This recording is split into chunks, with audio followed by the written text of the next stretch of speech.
Alors là, nous avions une jardinière, une grosse jardinière qui est hors sol et tout, et qui avait séché. Dedans, il y avait des fèves et tout ça. On a récolté des fèves, on en a mangé. Il y avait des tomates, mais elles ont séché parce que personne n'était là pour les arroser. Et là, on l'a inondé. Donc il y avait beaucoup de terreau. Donc le temps que la terre boive tout ça, on va y planter des poireaux. Donc là, on a habillé les poireaux. Non, mais les pas tous entiers. On va montrer comment on fait. On en met un par un. Alors, Tu nous dis, vas-y. on fait comme ça, on les enfonce bien dans la terre. Voilà. Et après, du coup, quand la terre elle va avoir bu toute l'eau, les poireaux ils seront dehors et ils auront les racines bien enfoncées dans la terre. Hein, c'est ça? Oui. Alors on essaye. Hein. C'est une expérience. Hein.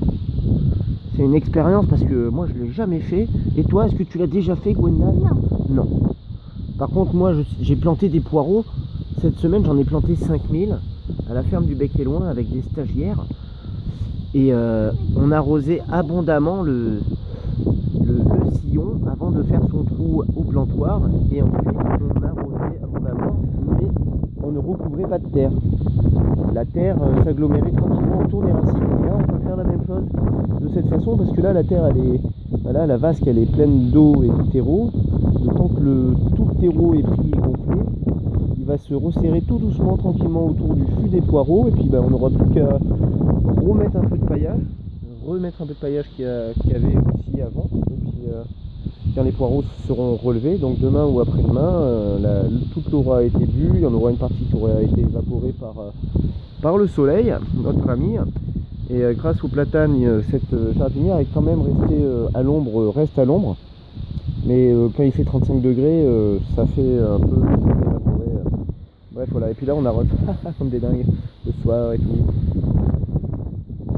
Là, ça fait quasiment un mois que ça n'a pas été arrosé. Donc les plantes se sont bien comportées. Mais là, on va replanter des poireaux. Donc c'est intéressant d'avoir la terre assez humide pour pouvoir faire des poquets bien nets.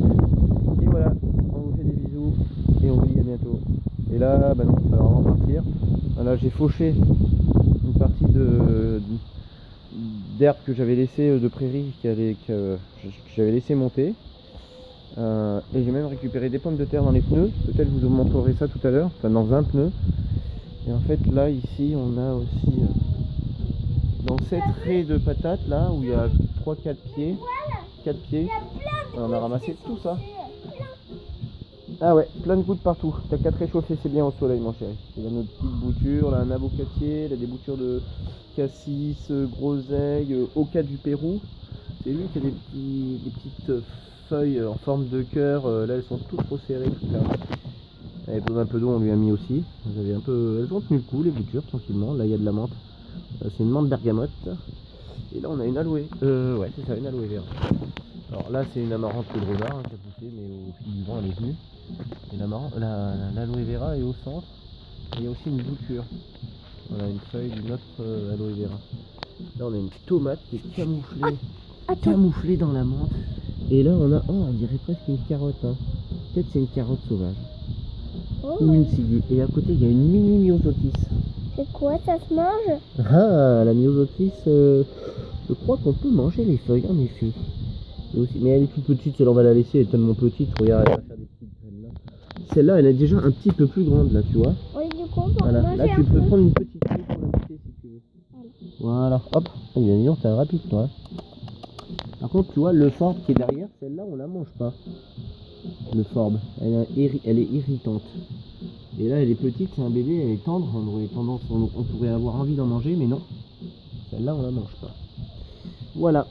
Allez, on va continuer de planter les poireaux dans la vasque.